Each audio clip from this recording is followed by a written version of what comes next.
ಸುದ್ದಿ ಸಮಯದ ಪ್ರಾಯೋಜಕರು ಮಹಾಲಕ್ಷ್ಮಿ ಜುವೆಲರ್ಸ್.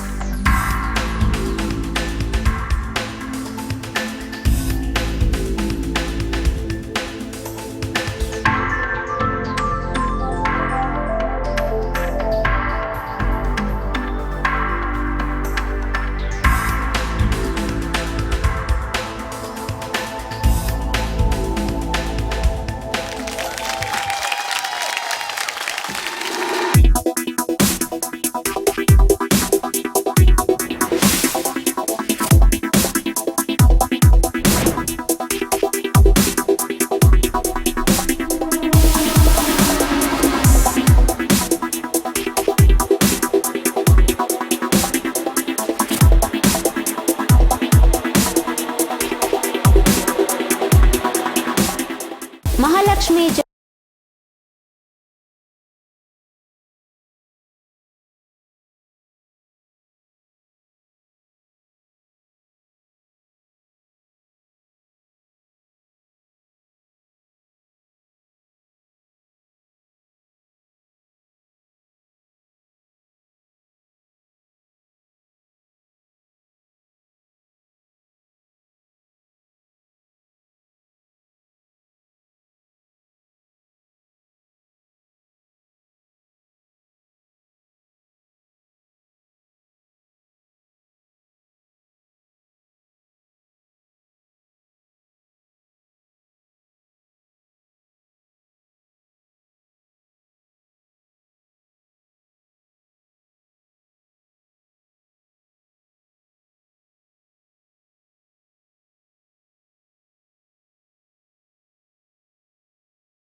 ಸುದ್ದಿ ಸಮಯಕ್ಕೆ ಸ್ವಾಗತ. ನಾನು ಆರ್.ಜೆ. ಮಂಜು ಹಿರೋಳಿ. ಮೊದಲಿಗೆ ಹೆಡ್ಲೈನ್ಸ್. ಕಲಬುರಗಿ ಜಿಲ್ಲಾ ಪಂಚಾಯತ್ನ ಅಧ್ಯಕ್ಷ ಮತ್ತು ಉಪಾಧ್ಯಕ್ಷ ಸ್ಥಾನಗಳು ಬಿಜೆಪಿಯ ಮಡಿಲಿಗೆ. ಅಧ್ಯಕ್ಷರಾಗಿ ಸುವರ್ಣ ಮಲಾಜಿ ಮತ್ತು ಉಪಾಧ್ಯಕ್ಷರಾಗಿ ಶೋಭಾ ಶಿರಸ್ಗಿ ಆಯ್ಕೆ. ಕಲಬುರಗಿಯ ಜಿಲ್ಲಾಧಿಕಾರಿ ಕಚೇರಿಯ ಸಭಾಂಗಣದಲ್ಲಿ ನಡೆದ ಬರಪೀಡಿತ ಪ್ರದೇಶದ ಪ್ರಗತಿ ಪರಿಶೀಲನಾ ಸಭೆ. ಅಧ್ಯಕ್ಷತೆ ವಹಿಸಿದ್ದ ಲೋಕಸಭಾ ಸದಸ್ಯ ಡಾಕ್ಟರ್ ಮಲ್ಲಿಕಾರ್ಜುನ್ ಖರ್ಗೆ. ಮೇ 9 ಸೋಮವಾರದಂದು ಉದ್ಘಾಟನೆಗೊಳ್ಳಲಿರುವ ಅಥರ್ವ ಹೋಟೆಲ್, ಲಾಡ್ಜಿಂಗ್ ಮತ್ತು ರೆಸ್ಟೋರೆಂಟ್. ಕಲಬುರಗಿ ನಗರದ ಹೈಕೋರ್ಟ್ ರಸ್ತೆಯ ರಾಮಮಂದಿರ ವೃತ್ತದಲ್ಲಿ ಉದ್ಘಾಟನಾ ಸಮಾರಂಭ. ವಂಚನೆ ಪ್ರಕರಣದಲ್ಲಿ 5 ಜನರನ್ನ ಬಂಧಿಸುವಲ್ಲಿ ಯಶಸ್ವಿಯಾದ ಬೀದರ್ ಪೊಲೀಸರು. ಬಂಧಿತ ವಂಚಕರಿಂದ 88 ಲಕ್ಷ ರೂಪಾಯಿ ವಶಪಡಿಸಿಕೊಂಡ ಪೊಲೀಸರು. ಆನ್ಲೈನ್ ಮೂಲಕ ಕಲಬುರಗಿಯಲ್ಲಿರುವ ವಸತಿ ವ್ಯವಸ್ಥೆಗಳ ಮಾಹಿತಿ ನೀಡುತ್ತಿರುವ stayjilla.com. ಮೇ 8 ಭಾನುವಾರ ಬೆಳಗ್ಗೆ 11 ಗಂಟೆಗೆ ಹೆರಿಟೇಜ್ ಹೋಟೆಲ್ನಲ್ಲಿ ಹೋಮ್ ಸ್ಟೇ ಕುರಿತು ಕಾರ್ಯಕ್ರಮ. ಕಲಬುರಗಿ ನಗರದ ನಾಗರಿಕರ ಕುಡಿಯುವ ನೀರಿನ ಬವಣೆ ತಪ್ಪಿಸುವಂತೆ ಒತ್ತಾಯ. ಭಾರತ ಕಮ್ಯುನಿಸ್ಟ್ ಪಕ್ಷ ಮಾರ್ಕ್ಸ್ವಾದಿ ವತಿಯಿಂದ ಖಾಲಿ ಕೊಡ ಹಿಡಿದು ಪ್ರತಿಭಟನೆ. ಮೇ 8 ಭಾನುವಾರದಂದು ನಡೆಯಲಿರುವ ಮಹಾರಾಣಾ ಪ್ರತಾಪ್ ಸಿಂಗ್ ಜಯಂತಿ ಆಚರಣೆ. ಭವ್ಯ ಶೋಭಾಯಾತ್ರೆಯಲ್ಲಿ ಪಾಲ್ಗೊಳ್ಳುವಂತೆ ಸಂಜಯ್ ಸಿಂಗ್ ರವರಿಂದ ಸಮಾಜದ ಬಾಂಧವರಿಗೆ ಕರೆ. ಈಗ ಸುದ್ದಿ ಸಮಯದ ವಿವರ. ತೀವ್ರ ಕುತೂಹಲ ಕೆರಳಿಸಿದ್ದ ಕಲಬುರಗಿ ಜಿಲ್ಲಾ ಪಂಚಾಯತ್ನ ಅಧ್ಯಕ್ಷರಾಗಿ ಸುವರ್ಣ ಮಲಾಜಿ ಹಾಗೂ ಉಪಾಧ್ಯಕ್ಷರಾಗಿ ಶೋಭಾ ಶಿರಸ್ಗಿ ಆಯ್ಕೆಯಾಗಿದ್ದಾರೆ. ಕಲಬುರಗಿ ಜಿಲ್ಲಾ ಪಂಚಾಯತ್ ಅಧ್ಯಕ್ಷ ಮತ್ತು ಉಪಾಧ್ಯಕ್ಷ ಸ್ಥಾನಗಳು ಭಾರತೀಯ ಜನತಾ ಪಕ್ಷದ ಮಡಿಲಿಗೆ ಬಿದ್ದಿವೆ. ಅಧ್ಯಕ್ಷರಾಗಿ ತಡಕಲ್ ಕ್ಷೇತ್ರದ ಸುವರ್ಣ ಮಲಾಜಿ ಆಯ್ಕೆಯಾಗಿದ್ದು, ಉಪಾಧ್ಯಕ್ಷರಾಗಿ ಗೊಬ್ಬೂರು ಬಿ ಕ್ಷೇತ್ರದ ಶೋಭಾ ಶಿರಸ್ಗಿ ಆಯ್ಕೆಯಾಗಿದ್ದಾರೆ ಎಂದು ಪ್ರಾದೇಶಿಕ ಆಯುಕ್ತ ಆದಿತ್ಯ ಅಮ್ಲಾನ್ ಬಿಶ್ವಾಸ್ ರವರು ತಿಳಿಸಿದ್ದಾರೆ.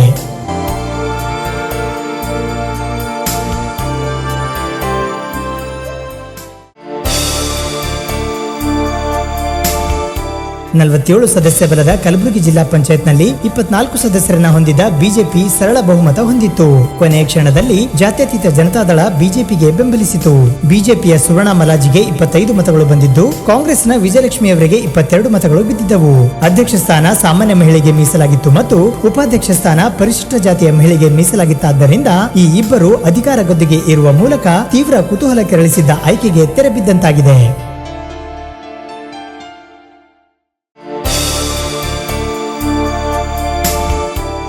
ಈ ಸಂದರ್ಭದಲ್ಲಿ ಪ್ರಾದೇಶಿಕ ಆಯುಕ್ತ ಆದಿತ್ಯ ಅಮ್ಲಾನ್ ಬಿಶ್ವಾಸ್, ಜಿಲ್ಲಾಧಿಕಾರಿ ವಿಪುಲ್ ಬನ್ಸಲ್, ಜಿಲ್ಲಾ ಪಂಚಾಯತ್ ಮುಖ್ಯ ಕಾರ್ಯನಿರ್ವಾಹಕ ಅಧಿಕಾರಿ ಅನಿರುದ್ಧ ಶ್ರವಣ್ ಪಿ, ಬೀದರ್ ಸಂಸದ ಭಗವಂತ್ ಖೂಬಾ, ಅಮರನಾಥ್ ಪಾಟೀಲ್, ಬಿಜಿ ಪಾಟೀಲ್, ಶಶಿಲ್ ನಮೋಶಿ, ಸುಭಾಷ್ ಗುತ್ತೇದಾರ್, ಶಾಸಕ ದತ್ತಾತ್ರೇಯ ಪಾಟೀಲ್ ರೇವೂರ್, ಬಾಬುರಾವ್ ಚೌಹಾಣ್ ಸೇರಿದಂತೆ ಸಾವಿರಾರು ಜನ ಅಭಿಮಾನಿಗಳು ಹಾಗೂ ಆಯಾ ಪಕ್ಷದ ಕಾರ್ಯಕರ್ತರು ಭಾಗಿಯಾಗಿದ್ದರು.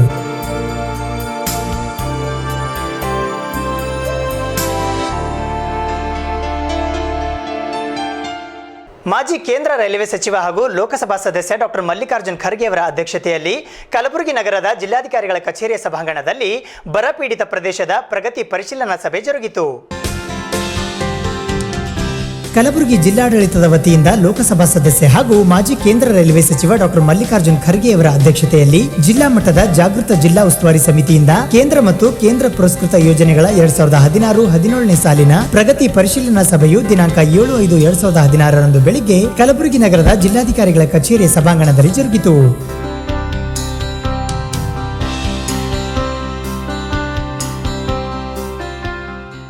Wanted additional, that's why we give money. You are taking advantage of them. जितने भी आ रहे हुए रेलवे करती क्या नहीं, ओवर ब्रिज के लिए कंट्रीब्यूशन पूछते रोड्स के लिए, बाकी का तो आपकी रिस्पॉन्सिबिलिटी है. अब दुनिया के पूरे RUB कंप्लीट करेंगे, एक्सीडेंट रोकेंगे बोलते हैं, या पैसे दिए तो काम नहीं हो रहा, तो क्या है. ಈ ಸಭೆಯಲ್ಲಿ ಕಲಬುರಗಿ ಜಿಲ್ಲೆಯ ತಾಲೂಕಾವಾರು ಮಳೆಯ ವಿವರ, ಸಣ್ಣ ನೀರಾವರಿ ಇಲಾಖೆಯ ಕೆರೆಗಳಲ್ಲಿ ಸಂಗ್ರಹವಾಗಿರುವ ನೀರಿನ ವಿವರ, 2015-16ನೇ ಸಾಲಿನ ಅಂತರ್ಜಲ ಮಟ್ಟ ಕುಸಿದ ಚಾರ್ಟ್, ಕುಡಿಯುವ ನೀರು ಸರಬರಾಜು ಆರ್ಥಿಕ ಪ್ರಗತಿ, ಭೌತಿಕ ಪ್ರಗತಿ, ಕಾಮಗಾರಿಗಳ ವರ್ಗೀಕರಣ, ಟ್ಯಾಂಕರ್ ಮೂಲಕ ನೀರು ಸರಬರಾಜು, ಸಂಭವನೀಯ ಕ್ರಿಯಾ ಯೋಜನೆ, ಮೇವು ಸರಬರಾಜು, ಗೋಶಾಲೆಯ ವಿವರ, ಮೇವು ಖರೀದಿ ಮತ್ತು ಸಾಗಾಣಿಕೆ ಮಾಡಲು ಖರ್ಚು ಮಾಡಿದ ಮೊತ್ತದ ವಿವರ ಹಾಗೂ ಉದ್ಯೋಗ ಖಾತ್ರಿ ಯೋಜನೆಗಳು ಸೇರಿದಂತೆ ರೈಲ್ವೆ ಕಾಮಗಾರಿಗಳ ಕುರಿತು ಚರ್ಚಿಸಲಾಯಿತು.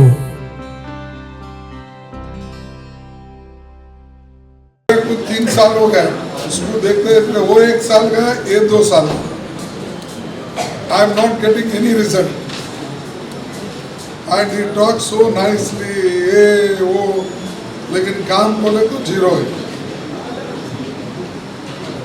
और आर्मी ने हम वो फॉरेन में करे, इराक में करे, अफगानिस्तान में करे, ये सब स्टोरी बोलते जाते हैं, लेकिन your success story is not good in Karnataka.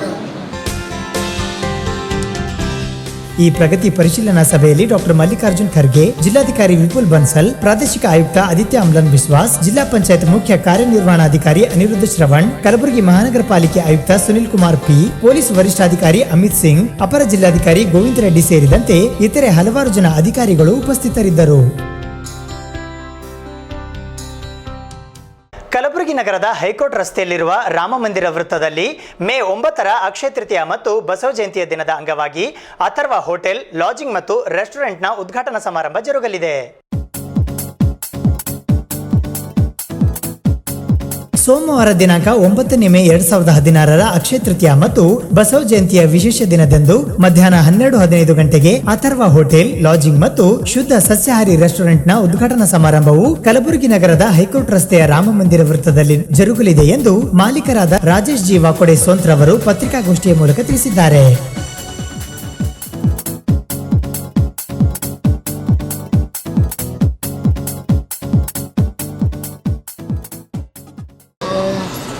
ಹೊಸ ಹೋಟೆಲ್ ನಮ್ಮದು ಓಪನಿಂಗ್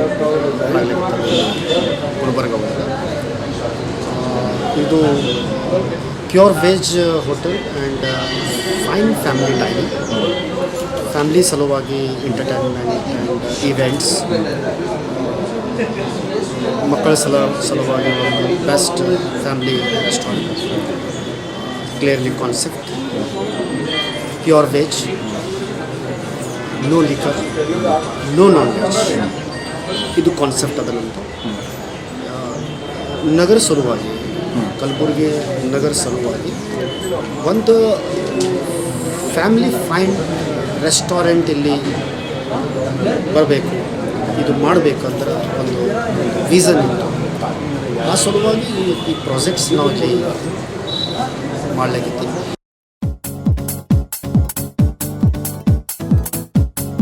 ಕಲಬುರಗಿ ನಗರದಲ್ಲಿ ಒಂದು ಪಾರಿವಾರಿಕ ಶುದ್ಧ ಸಸ್ಯಾಹಾರಿ ಹೋಟೆಲ್ ನಿರ್ಮಿಸಬೇಕೆಂಬ ಮಹದಾಸೆಯಿಂದ ಈ ಅಥರ್ವ ಹೋಟೆಲ್ ಅನ್ನು ನಿರ್ಮಿಸಲಾಗಿದ್ದು, ಸರ್ಕಾರಿ ಅಧಿಕಾರಿಗಳಿಗಾಗಿ ವಿಡಿಯೋ ಕಾನ್ಫರೆನ್ಸ್ ವ್ಯವಸ್ಥೆಯನ್ನು ಕೂಡ ಮಾಡಲಾಗಿದೆ ಮತ್ತು ರಾತ್ರಿ 12 ಗಂಟೆಗೆ ಬಂದರೂ ಕೂಡ ಊಟ ಸಿಗುವ ವ್ಯವಸ್ಥೆಯನ್ನ ಕಲ್ಪಿಸಲಾಗಿದೆ ಎಂದು ರಾಜೇಶ್ ಇದೇ ವೇಳೆ ಸುದ್ದಿ ಸಮಯಕ್ಕೆ ಮಾಹಿತಿ ನೀಡಿದ್ದಾರೆ.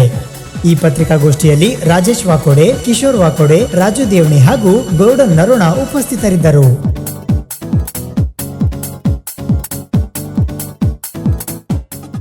ಈಗ ಸುದ್ದಿ ಸಮಯದಲ್ಲಿ ಚಿಕ್ಕದೊಂದು ಬ್ರೇಕ್ನ ನಂತರ ಸುದ್ದಿ ಸಮಯ ಮುಂದುವರಿಯುವುದು.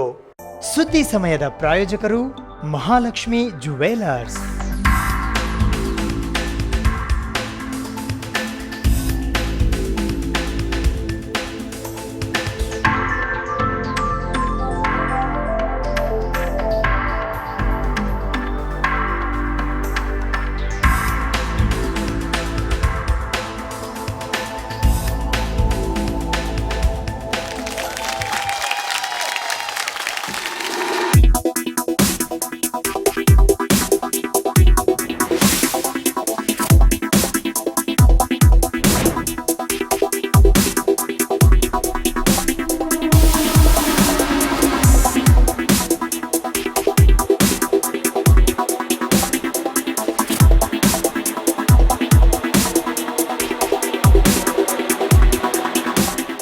Mahalakshmi jewellers, gold hub, main road, Gulbarga. ಬ್ರೇಕ್ನ ನಂತರ ಮತ್ತೊಮ್ಮೆ ಸುದ್ದಿ ಸಮಯಕ್ಕೆ ಸ್ವಾಗತ. ವಂಚನೆ ಪ್ರಕರಣದಲ್ಲಿ ದೆಹಲಿ ಮೂಲದ ಇಬ್ಬರನ್ನು ಮತ್ತು ಬೀದರ್ ಜಿಲ್ಲೆಯ 3 ಜನರನ್ನು ಬಂಧಿಸಿ 88 ಲಕ್ಷ ರೂಪಾಯಿ ವಶಪಡಿಸಿಕೊಳ್ಳುವಲ್ಲಿ ಬೀದರ್ ಪೊಲೀಸರು ಯಶಸ್ವಿಯಾಗಿದ್ದಾರೆ.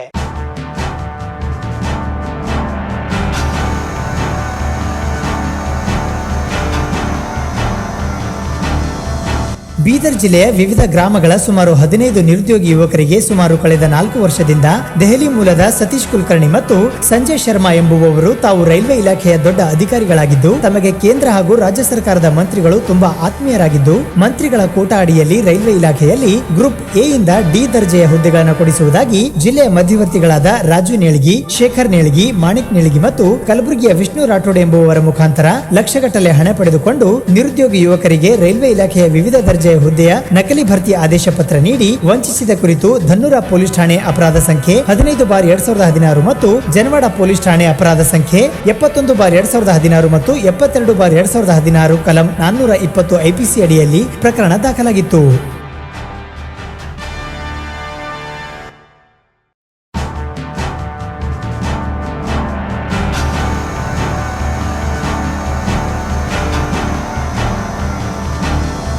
ಸದರಿ ಪ್ರಕರಣಗಳಲ್ಲಿ ಆರೋಪಿತರನ್ನ ಪತ್ತೆ ಹಚ್ಚಿ ಜಾಲವನ್ನು ಭೇದಿಸಲು ಬೀದರ್ ಗ್ರಾಮೀಣ ವೃತ್ತ ನಿರೀಕ್ಷಕರಾದ ಶ್ರೀ ಅಲಿಸಾಬ್ ರವರ ನೇತೃತ್ವದಲ್ಲಿ ವಿಶೇಷ ತಂಡವನ್ನು ರಚಿಸಿದ್ದು ಪೊಲೀಸ್ ಅಧೀಕ್ಷಕರು ಬೀದರ್, ಹೆಚ್ಚುವರಿ ಪೊಲೀಸ್ ಅಧೀಕ್ಷಕರು ಬೀದರ್, ಪೊಲೀಸ್ ಉಪಾಧೀಕ್ಷಕರು ಬೀದರ್ ಅವರ ಮಾರ್ಗದರ್ಶನದಲ್ಲಿ ವಿಶೇಷ ತಂಡವು ಬೀದರ್ ಜಿಲ್ಲೆಯ ಮಧ್ಯವರ್ತಿಗಳಾದ ರಾಜು, ಶೇಖರ್ ಮತ್ತು ಮಾಣಿಕ್ ನೆಳಗಿರವರಿಗೆ ದಸ್ತಗೀರ್ ಮಾಡಿ ನಂತರ ದೆಹಲಿಗೆ ತೆರಳಿ ವಂಚನೆ ಜಾಲವನ್ನ ಭೇದಿಸಿ ಆರೋಪಿಗಳಾದ ಸತೀಶ್ ಕುಲಕರ್ಣಿ ಮತ್ತು ಸಂಜಯ್ ಶರ್ಮಾ ರವರನ್ನ ಬಂಧಿಸಿ ಅವರು ನಿರುದ್ಯೋಗಿ ಯುವಕರಿಂದ ವಂಚಿಸಿ ಪಡೆದ ಸುಮಾರು 88 ಲಕ್ಷ ರೂಪಾಯಿ ವಶಪಡಿಸಿಕೊಂಡು ದಸ್ತಗೀರ್ ಮಾಡಲಾದ ಒಟ್ಟು 5 ಜನ ಆರೋಪಿಗಳನ್ನ ನ್ಯಾಯಾಂಗ ಬಂಧನಕ್ಕೆ ಒಪ್ಪಿಸಿದ್ದಾರೆ.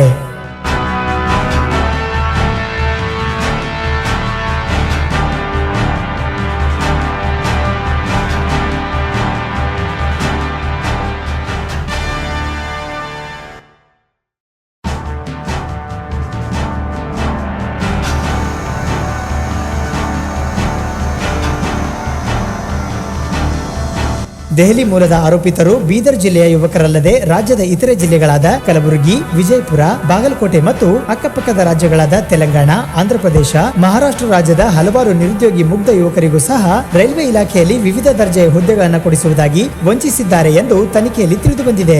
ಸದರಿ ವಂಚನೆ ಪ್ರಕರಣವನ್ನು ಭೇದಿಸಲು ಯಶಸ್ವಿಯಾದ ವಿಶೇಷ ತಂಡದ ಅಧಿಕಾರಿಯಾದ ಸಿಪಿಐ ಅಲಿಸಾಬ್, ಪಿಎಸ್ಐ ರವರುಗಳಾದ ವಿಜಯಕುಮಾರ್ ಬಿರಾದಾರ್, ರವಿಕುಮಾರ್ ಹಾಗೂ ಸಿಬ್ಬಂದಿಗಳಾದ ಅಶೋಕ್ ಕೋಟೆ, ನೀಲ್ಕಂಠ್, ಮೋಹನ್ ರಾಜ್, ಮೆಹತಾಬ್, ರಮೇಶ್, ಜಾರ್ಜ್, ಸೋಮಶೇಖರ್, ವಿಜಯ್ ಕುಮಾರ್, ಸಲಾವುದ್ದೀನ್ ರವರ ಕರ್ತವ್ಯವನ್ನು ಶ್ಲಾಘಿಸಿ ಮಾನ್ಯ ಪೊಲೀಸ್ ಅಧೀಕ್ಷಕರು ಬೀದರ್ ಅವರು ನಗದು ಬಹುಮಾನವನ್ನು ಘೋಷಿಸಿದ್ದಾರೆ.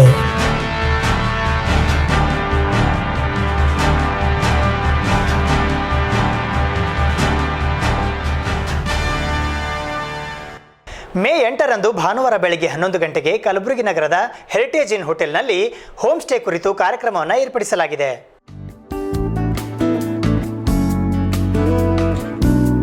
StayJilla.com ವೆಬ್ಸೈಟ್ ಕಂಪನಿಯು ಕಳೆದ 10 ವರ್ಷಗಳಿಂದ ಆನ್ಲೈನ್ ವಸತಿ ಕಲ್ಪಿಸುವ ಕೆಲಸ ಮಾಡುತ್ತಿದ್ದು ಹೊರದೇಶ, ಹೊರ ರಾಜ್ಯ ಅಥವಾ ಹೊರಗಿನ ಊರುಗಳಿಂದ ಬರುವ ಜನರಿಗೆ ಕಲಬುರಗಿಯಲ್ಲಿರುವ ಹೋಟೆಲ್, ಲಾಡ್ಜ್ ಮತ್ತು ರೆಸಾರ್ಟ್ಗಳಲ್ಲಿ ಲಭ್ಯವಿರುವ ವಸತಿ ವ್ಯವಸ್ಥೆಯನ್ನು ತಿಳಿಸುತ್ತಿದೆ. www.stayjilla.com ವೆಬ್ಸೈಟ್ನಲ್ಲಿ ಆನ್ಲೈನ್ ಬುಕಿಂಗ್ ಮೂಲಕ ವಸತಿ ವ್ಯವಸ್ಥೆಯನ್ನು ಪಡೆಯಬಹುದಾಗಿದೆ ಎಂದು ಸ್ಟೇ ಜಿಲ್ಲಾ ಬೆಂಗಳೂರಿನ ಮಹೇಶ್ ಸುದ್ದಿ ಸಮಯಕ್ಕೆ ತಿಳಿಸಿದ್ದಾರೆ.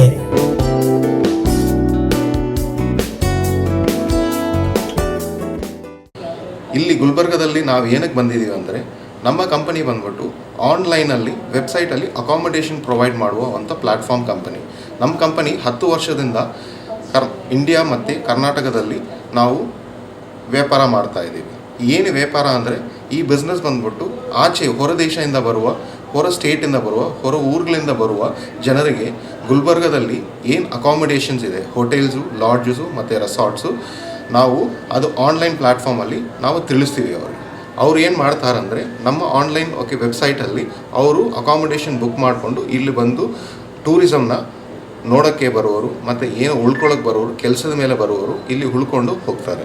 ಸೊ ನಾವು ಇವಾಗ ಒಂದು ಹೊಸ ವರ್ಟಿಕಲನ್ನು ಸ್ಟಾರ್ಟ್ ಮಾಡಿದ್ವಿ. ವರ್ಟಿಕಲ್ ಅಂದರೆ ಹೊಸ ಬಿಸ್ನೆಸ್ಸನ್ನು ಸ್ಟಾರ್ಟ್ ಮಾಡಿದ್ದೀವಿ. ಇದು ಏನಂದರೆ ಹೋಮ್ ಸ್ಟೇ ಅಂತ. ಹೋಮ್ ಸ್ಟೇ ಅಂದರೆ ಇವಾಗ ನಾವು ಬಾಳ್ತಾ ಇರುವ ಒಂದು ಮನೆಯಲ್ಲಿ 2 ರೂಮ್ 3 ರೂಮ್ ಇರಬಹುದು. ಆ 3 ರೂಮಲ್ಲಿ 1 ರೂಮ್ ಖಾಲಿ ಇರಬಹುದು. ಆ ಖಾಲಿ ರೂಮನ್ನು ಬಂದ್ಬಿಟ್ಟು ನಾವು ಹೊರದೇಶದಿಂದ ಬರುವ ಊರುಗಳಿಂದ ಬರುವ ಜನರಿಗೆ, ನಮ್ಮ ಇಷ್ಟಪಟ್ಟ ಜನರಿಗೆ ಅದನ್ನು ನಾವು 1 ದಿವಸ ಮತ್ತು 2 ದಿವಸ ಇಲ್ಲಾಂದರೆ 1 ವಾರಕ್ಕೆ 1 ತಿಂಗಳಿಗೆ ನಾವು ಶಾರ್ಟ್ ಟರ್ಮ್ ನೋಟಿಸಲ್ಲಿ ಅದನ್ನು ಬಾಡಿಗೆಗೆ ಕೊಡಬಹುದು. ಸೊ ಇದರಿಂದ ಏನಾಗುತ್ತೆ ಅಂದರೆ ಗುಲ್ಬರ್ಗದ ಟೂರಿಸಮು ಡೆವಲಪ್ ಆಗುತ್ತೆ.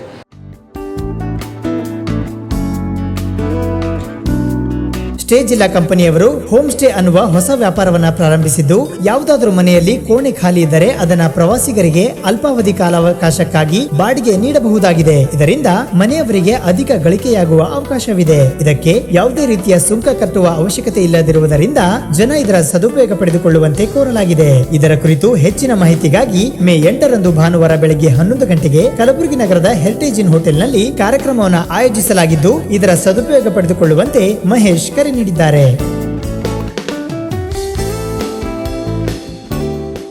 ಕಲಬುರಗಿ ನಗರದ ನಾಗರಿಕರ ಕುಡಿಯುವ ನೀರಿನ ಬವಣೆಯನ್ನು ತಪ್ಪಿಸುವಂತೆ ಆಗ್ರಹಿಸಿ ಭಾರತ ಕಮ್ಯುನಿಸ್ಟ್ ಪಕ್ಷ ಮಾರ್ಕ್ಸ್ವಾದಿ ವತಿಯಿಂದ ಖಾಲಿ ಕೊಡ ಪ್ರದರ್ಶಿಸಿ ಪ್ರತಿಭಟನೆ ನಡೆಸಲಾಯಿತು. ಕಲಬುರಗಿ ನಗರದ ನಾಗರಿಕರಿಗೆ ಸಮರ್ಪಕವಾಗಿ ನೀರು ಕೊಡಬೇಕೆಂದು ಒತ್ತಾಯಿಸಿ ಮಾರ್ಕ್ಸ್ವಾದಿ ಕಮ್ಯುನಿಸ್ಟ್ ಪಕ್ಷ ತಾಲೂಕು ನಗರ ಸಮಿತಿ ಕಲಬುರಗಿ ವತಿಯಿಂದ ಖಾಲಿ ಕೊಡಗಳನ್ನು ಪ್ರದರ್ಶಿಸುವ ಮೂಲಕ ಪ್ರತಿಭಟನೆಯನ್ನು ನಡೆಸಲಾಯಿತು.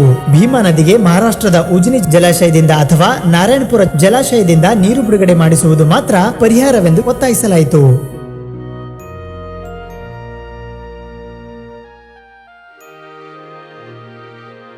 ನಾಲ್ಕೈದು ದಿನ ನೋಡಕತ್ತಿದ್ದೆವು. 13ನೇ ದಿನ ಇವತ್ತಿಗೆ ಕಾಲಿಟ್ಟದ. ಗುಲ್ಬರ್ಗ ನಗರದಲ್ಲಿ ಒಂದು ಹನಿ ನೀರಿಲ್ಲ. ನಿನ್ನೆ ನಡೆದು ನಾಟಕ ಮಾಡಿ ಸ್ವಲ್ಪ ನೀರ ಬಂದದ, ಇವತ್ತು ಸ್ವಲ್ಪ ಬೆಳಗ್ಗೆ ಬಂದದ. ಆದ್ರೆ ಅವ್ರು ಬಿಡೋರ್ನು ಪಂಪ್ ಆಪ್ರೇಟರ್ ಹೇಳಿದ್ರು ಇನ್ನು ಎರಡು ದಿನ ಮಾತ್ರ ನಾಳೆ ಬಿಡ್ತದೆ, ಅಲ್ಲಿನಿಂದ ನೀರಿಲ್ಲ ಅಂತಂದು ಮಾತು ಹೇಳಿದ್ರು. ಸಂಗಮ್ ತಾಯಿ ಕಾಲನಿಗೆ ಹೋಗಿದ್ದೆವು, JR ಕಾಲನಿಗೆ ಹೋಗಿದ್ದೆವು, ಶಿವಾಜಿ ನಗರಕ್ಕೆ ಹೋಗಿದ್ದೆವು. ಅಲ್ಲಿ ಲಾರಿಗಳ ತಂಗುದಾಣ ಇದ್ದಂತಲ್ಲಿ ಜೋಪಡಿ ಪಟ್ಟಿದವ್ರಿಗೆ ನೀರಿಲ್ಲ, ರಾಮತೀರ್ಥದವ್ರ ಬಳಿ ನೀರಿಲ್ಲ, ದೇವಿ ನಗರ್ನಾಗ ನೀರಿಲ್ಲ, JR ನಗರ್ನಾಗ ನೀರಿಲ್ಲ. ನೀರಿನ ಸಮಸ್ಯೆ ಎಂತದ ಅಂದ್ರೆ ಹೇಳಿದ್ರಿ. ಈಗ ನಮ್ಮ ಪಾರ್ಟಿ ಇವರು ಗಂಗಮ್ಮ ಬಿರಾದರವರು ಇವತ್ತು ಎಷ್ಟೊತ್ತಿದ್ರು ಟ್ಯಾಂಕರ್ನಿಂದ ಕಳಿಸ್ಬೇಕು. ಒಂದು ವೇಳೆ ನಾವು ಬೋರ್ವೆಲ್ ಹಾಕತ್ತಾನೆ ವೇಟ್ ಮಾಡ್ತೇವೆ ಅಂದ್ರೆ ಎಲ್ಲ ಬೋರ್ವೆಲ್ ಕೂಡ ಗ್ಯಾಪ್ ಹೊಡಿಕತ್ತೇವ. ಭೀಮಾ ನೀರ ಬಿಡೋವರೆಗೂ ಭೀಮಾಗೆ ಎಲ್ಲಿ ತರ್ಸಿ ಹಾಕ್ತಿರೋ ಗೊತ್ತಿಲ್ಲ. ಭೀಮಾ ಚಾಲು ಮಾಡೋವರೆಗೂ ಟ್ಯಾಂಕರ್ ಮುಖಾಂತರ ನೀರು ಬಿಟ್ರೆ ಸರಿ, ಇಲ್ಲಂದ್ರೆ ಅಳಂದ್ ರೋಡ್ ಆಗಲಿ ಬೇರೆ ಬೇರೆ ರೋಡ್ಗಳೇನವಲ್ಲ ಗಲ್ಲಿ ಗಲ್ಲಿ ರೋಡ್ ನಾವು ಜನರ ಮುಖಾಂತರ ಇಲ್ಲಿ ಸ್ಯಾಂಪಲ್ ತೋರ್ಸಕ್ಕೆ ಬಂದಿದ್ದು. ಕೇವಲ ಸಣ್ಣ ಪ್ರಮಾಣದ ಹೋರಾಟ ಗಲ್ಲಿ ಗಲ್ಲಿಗೆ ಇವತ್ತು ಬಂದ್ ಮಾಡೋಂಥ ಪರಿಸ್ಥಿತಿ ಬರ್ತದ. ಅಂಥದ್ದು ಇವತ್ತಿನ ದಿನ ಇವ್ರ ಗಮನದಾಗಿಟ್ಕೊಂಡು ಇವತ್ತು ರಾತ್ರಿ ವ್ಯವಸ್ಥಿತವಾಗಿ ನಾವು ಕೊಡ್ತೇವೆ. 4-5 ದಿನಕ್ಕೆ ನೀರು ಬರಬೇಕು. ಎಲ್ಲ ಗಲ್ಲಿಗಳಿಗೆ ಒಂದೊಂದು ಟ್ಯಾಂಕರ್ ಕಳಿಸ್ಬೇಕು. ಕಳಿಸಲಿ ಅಂದ್ರೆ ತುಂಬ ಕಷ್ಟದ. ಎಷ್ಟು ಕಷ್ಟದ ಅಂದ್ರೆ ನೀರಿಗಾಗಿ ದೊಡ್ಡ ಪ್ರಮಾಣದಲ್ಲಿ ಹೋರಾಟ ಮಾಡಕತ್ತಾರ, ಒದ್ದಾಡಕತ್ತಾರ. ಅದು ಗಮನದಾಗ ಇಟ್ಕೋಬೇಕು. ಇವ್ರು ಎಸಿದಾಗ ಕೊಡ್ತಾರೆ, ಇವ್ರಿಗೆ ನೀರಿನೂ ಗೊತ್ತಿಲ್ಲ, ನಳ್ಳಿನೂ ಗೊತ್ತಿಲ್ಲ. ನಾವೇನೂ ಕೇಳಕತ್ತಿಲ್ಲ, ಇವ್ರ ಪಾಲ ಕೇಳಕತ್ತಿಲ್ಲ, ಏನೂ ಕೇಳಕತ್ತಿಲ್ಲ, ನೀರು ಕೇಳಕತ್ತಿದ್ದೇವೆ. ದಯವಿಟ್ಟು ಒಳ್ಳೆಯ ಶುದ್ಧವಾದ ನೀರು ಕೊಡಬೇಕು. ನೀರು ಕುಡಿಲಿಲ್ಲ ಅಂದ್ರೆ ನಾವು ಬಿಡಲ್ಲ ಅಂತಂದು ಇವತ್ತು ಅಪ್ಪರ್ ಜಿಲ್ಲಾಧಿಕಾರಿಗಳಿಗೆ ಇವತ್ತು ವಿನಂತಿ ಮಾಡ್ಕೋತೇವೆ. ನೆಕ್ಸ್ಟ್ ಆರ್ಡರ್ ಮಾಡ್ತೇವೆ, ಹಿಡಿದು ಒಳಗೆ ಹಾಕಬೇಕಾಗ್ತದನ್ನಂತ ಮಾತು ಇವತ್ತು ಹೇಳ್ತೀನಿ ಅಷ್ಟೇ.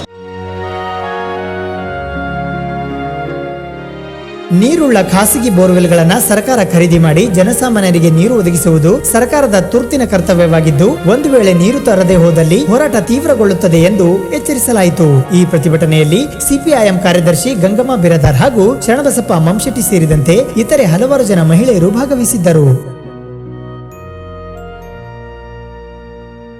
ಮೇ 8ರ ಭಾನುವಾರದಂದು ಕೇಂದ್ರ ಸರ್ಕಾರದ ವತಿಯಿಂದ ಮಹಾರಾಣಾ ಪ್ರತಾಪ್ ಸಿಂಗ್ ರವರ ಜಯಂತಿಯನ್ನು ಆಚರಿಸಲಾಗುತ್ತಿದ್ದು, ಕಲಬುರಗಿ ನಗರದ ಶಹಾಬಾಜಾರ್ ಬಡಾವಣೆಯ ಕಟಗರ್ಪುರದ ಅನಂತಶಯನ ಮಂದಿರದಿಂದ ಸಾಯಂಕಾಲ 5 ಗಂಟೆಗೆ ಪ್ರಾರಂಭವಾಗಲಿರುವ ಭವ್ಯ ಶೋಭಾಯಾತ್ರೆಯಲ್ಲಿ ಪಾಲ್ಗೊಳ್ಳುವಂತೆ ಕಲಬುರಗಿ ಜಿಲ್ಲಾ ರಾಜ್ಪೂತ್ ಸಮಾಜದ ಅಧ್ಯಕ್ಷ ಸಂಜಯ್ ಸಿಂಗ್ ರವರು ಸಮಾಜದ ಬಾಂಧವರಲ್ಲಿ ಮನವಿ ಮಾಡಿದ್ದಾರೆ. ಮಹಾರಾಣಾ ಪ್ರತಾಪ್ ಸಿಂಗ್ ರವರ ಜಯಂತಿಯ ಅಂಗವಾಗಿ ಮೇ 8ರಂದು ಭಾನುವಾರ ಸಾಯಂಕಾಲ 5 ಗಂಟೆಗೆ ಕಲಬುರಗಿ ನಗರದ ಶಹಾಬಾಜಾರ್ ಬಡಾವಣೆಯ ಕಟಗರ್ಪುರದ ಅನಂತಶಯನ ಮಂದಿರದಿಂದ ಹೊರಡಲಿರುವ ಮಹಾರಾಣಾ ಪ್ರತಾಪ್ ಸಿಂಗ್ ರವರ ಭವ್ಯ ಶೋಭಾಯಾತ್ರೆಯಲ್ಲಿ ರಜಪೂತ್ ಸಮಾಜದ ಬಾಂಧವರು ಹೆಚ್ಚಿನ ಸಂಖ್ಯೆಯಲ್ಲಿ ಭಾಗವಹಿಸಿ ಯಶಸ್ವಿಗೊಳಿಸುವಂತೆ ಕಲಬುರಗಿ ಜಿಲ್ಲಾ ರಜಪೂತ್ ಸಮಾಜದ ಅಧ್ಯಕ್ಷರಾದ ಸಂಜಯ್ ಸಿಂಗ್ ರವರು ಸಮಾಜದ ಬಾಂಧವರಲ್ಲಿ ಮನವಿ ಮಾಡಿದ್ದಾರೆ. ಕೊನೆಯಲ್ಲಿ ಮತ್ತೊಮ್ಮೆ ಸುದ್ದಿ ಸಮಯದ ಹೆಡ್ಲೈನ್ಸ್. ಕಲಬುರಗಿ ಜಿಲ್ಲಾ ಪಂಚಾಯತ್ನ ಅಧ್ಯಕ್ಷ ಮತ್ತು ಉಪಾಧ್ಯಕ್ಷ ಸ್ಥಾನಗಳು ಬಿಜೆಪಿಯ ಮಡಿಲಿಗೆ. ಅಧ್ಯಕ್ಷರಾಗಿ ಸುವರ್ಣ ಮಲಾಜಿ ಮತ್ತು ಉಪಾಧ್ಯಕ್ಷರಾಗಿ ಶೋಭಾ ಶಿರಸ್ಗಿ ಆಯ್ಕೆ. ಕಲಬುರಗಿಯ ಜಿಲ್ಲಾಧಿಕಾರಿ ಕಚೇರಿಯ ಸಭಾಂಗಣದಲ್ಲಿ ನಡೆದ ಬರಪೀಡಿತ ಪ್ರದೇಶದ ಪ್ರಗತಿ ಪರಿಶೀಲನಾ ಸಭೆ. ಅಧ್ಯಕ್ಷತೆ ವಹಿಸಿದ್ದ ಲೋಕಸಭಾ ಸದಸ್ಯ ಡಾಕ್ಟರ್ ಮಲ್ಲಿಕಾರ್ಜುನ್ ಖರ್ಗೆ. ಮೇ 9ರ ಸೋಮವಾರದಂದು ಉದ್ಘಾಟನೆಗೊಳ್ಳಲಿರುವ ಅಥರ್ವ ಹೋಟೆಲ್ ಲಾಡ್ಜಿಂಗ್ ಮತ್ತು ರೆಸ್ಟೋರೆಂಟ್ ಕಲಬುರಗಿ ನಗರದ ಹೈಕೋರ್ಟ್ ರಸ್ತೆಯ ರಾಮಮಂದಿರ ವೃತ್ತದಲ್ಲಿ ಉದ್ಘಾಟನಾ ಸಮಾರಂಭ. ವಂಚನೆ ಪ್ರಕರಣದಲ್ಲಿ 5 ಜನರನ್ನ ಬಂಧಿಸುವಲ್ಲಿ ಯಶಸ್ವಿಯಾದ ಬೀದರ್ ಪೊಲೀಸರು. ಬಂಧಿತ ವಂಚಕರಿಂದ 88 ಲಕ್ಷ ರೂಪಾಯಿ ವಶಪಡಿಸಿಕೊಂಡ ಪೊಲೀಸರು. ಆನ್ಲೈನ್ ಮೂಲಕ ಕಲಬುರಗಿಯಲ್ಲಿರುವ ವಸತಿ ವ್ಯವಸ್ಥೆಗಳ ಮಾಹಿತಿ ನೀಡುತ್ತಿರುವ stayjilla.com. ಮೇ 8ರ ಭಾನುವಾರ ಬೆಳಗ್ಗೆ 11 ಗಂಟೆಗೆ ಹೆರಿಟೇಜ್ ಹೋಟೆಲ್ನಲ್ಲಿ ಹೋಮ್ ಸ್ಟೇ ಕುರಿತು ಕಾರ್ಯಕ್ರಮ. ಕಲಬುರಗಿ ನಗರದ ನಾಗರಿಕರ ಕುಡಿಯುವ ನೀರಿನ ಬವಣೆ ತಪ್ಪಿಸುವಂತೆ ಒತ್ತಾಯ. ಭಾರತ ಕಮ್ಯುನಿಸ್ಟ್ ಪಕ್ಷ ಮಾರ್ಕ್ಸ್ವಾದಿ ವತಿಯಿಂದ ಖಾಲಿ ಕೊಡ ಹಿಡಿದು ಪ್ರತಿಭಟನೆ. ಮೇ 8ರ ಭಾನುವಾರದಂದು ನಡೆಯಲಿರುವ ಮಹಾರಾಣಾ ಪ್ರತಾಪ್ ಸಿಂಗ್ ಜಯಂತಿ ಆಚರಣೆ. ಭವ್ಯ ಶೋಭಾಯಾತ್ರೆಯಲ್ಲಿ ಪಾಲ್ಗೊಳ್ಳುವಂತೆ ಸಂಜಯ್ ಸಿಂಗ್ ರವರಿಂದ ಸಮಾಜದ ಬಾಂಧವರಿಗೆ ಕರೆ. ಇದಿಷ್ಟು ನಮ್ಮ ಇವತ್ತಿನ ಸುದ್ದಿ ಸಮಯ. ಮತ್ತೆ ಮುಂದಿನ ಸುದ್ದಿ ಸಮಯದಲ್ಲಿ ಭೇಟಿಯಾಗೋಣ. ಸ್ಥಳೀಯ ಸುದ್ದಿಗಳಿಗಾಗಿ ಸದಾ ನೋಡ್ತಾ ಇರಿ ನಮ್ಮ ಸುದ್ದಿ ಸಮಯ. ವಂದನೆಗಳು.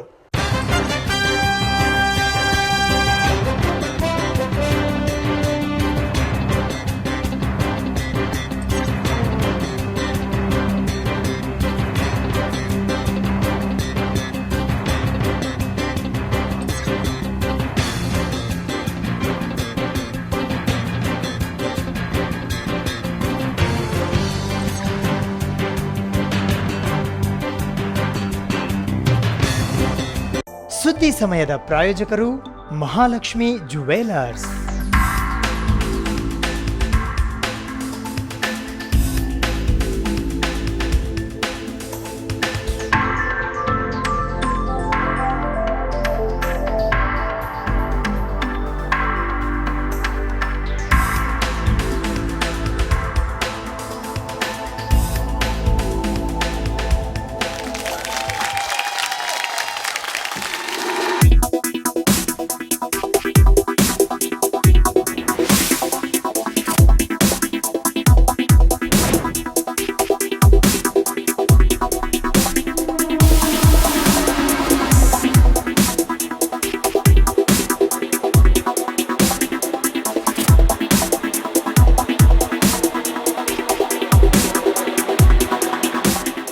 Mahalakshmi jewellers, gold hub, main road, Gulbarga.